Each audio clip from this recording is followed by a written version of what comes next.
Κυρία, ένας κύριος και κάποιος νεαρός είναι εις τα σκατόφτας μας, στο σπίτι μας χοντρός. Θέλουν Ματέος να σας δουν και ήρθα να ερωτήσω. Δύναστε να τους δέχεστε ή να μην τους ανοίξω. Είναι συγχρόνως με αυτούς και μια ηλικιωμένη. Την πέρασα κι αυτή στο κολέγο να περιμένει. Σύρε να πεις να αναβούν να έρθουν στο σαλόνι. Και πες να έρθει και ο κύριος, για να μην είμαι μόνη. Περίεργον, τι να ζητούν εν ζεύγος και ένας νέος. Ίσως για κάποιον έρανο να πέρασαν τυχαίως. Συνήθως στους έρανους πάντοτε τρεις βαδίζουν, τα σπίτια επισκέπτονται και τα καλημερίζουν. Ο εις φορεί μια στολή, ο άλλος την γυναίκα και ο τρίτος όταν ομιλεί σου αποσπά τα σβέρτα.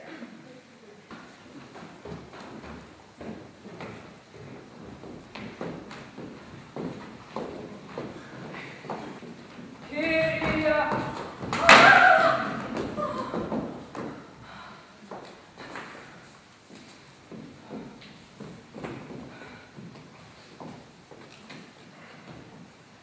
Κύρια μου αείμνηστος, χαίρο ιδιαιτέρως που μας εδέχθητε εδώ, εις το εντάφθα μέρος.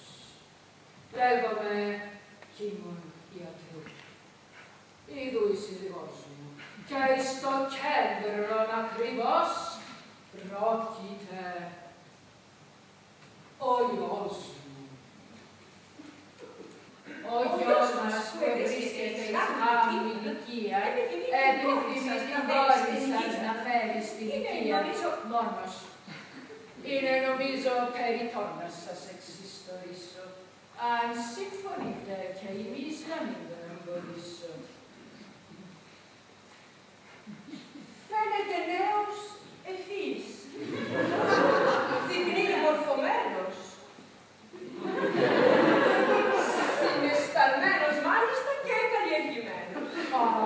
Η συστολή προέρχεται, αγαπητή κυρία, από την απομόνωση και επί τη ευκαιρία εν συντομία θα σας πω πως το παιδί γεννήθη και πως εχάθη κάποτε με τρόπον ασύνδετο. Προ 11 σχεδόν ετών, που ήταν μόλις 6, το πήγαινε στη θάλασσα να παίξει και να τρέξει. Ανακοχλάζονταν νερά και κοινά φρεσμένο. Ανήρπασε και τον ιόν τον είχαμε χαμένο. Ω, σύμπτωση σατανική, σατανικές συμπτώσεις που επιφέρεται δεινά εις πλήστας περιπτώσεις. Με λεπτομέρειας πολλάς τώρα μη σας κουράσω. Τα ουσιώδη θα σας πω, τα άλλα θα τα περάσω.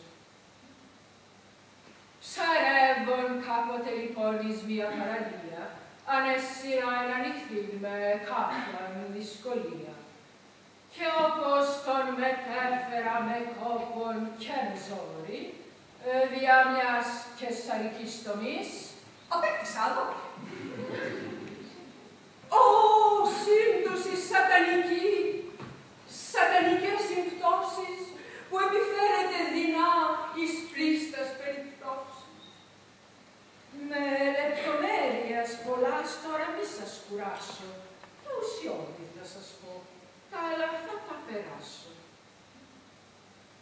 Ψαρεύων κάποτε λοιπόν εις μια παραλία, ανέσυρα ενανοιχθεί με κάποιαν δυσκολία.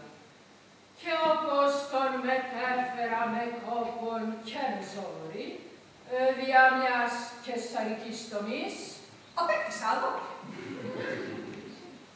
καθήμενον μες στη στολή, ως αν δηλών ελάφη, δεν γνώριζεν των χειρισμών, δεν ήξερεν να γράφει.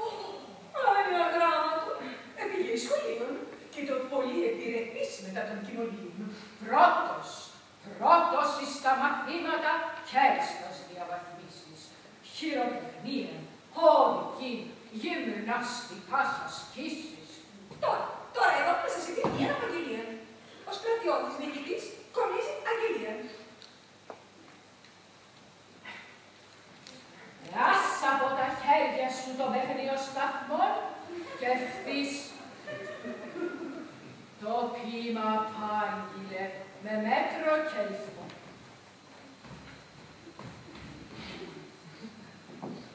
Ο αγγελιοφόρος πέθανε. Το χαρίζω στη μαμά μου.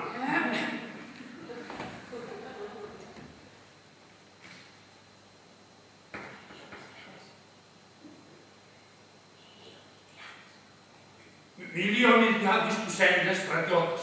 Ο Ξέρξης παραπλέμπρος πλησίων προχωρεί. Και τον ακούν όλοι στα γραμμάστας πρώτας.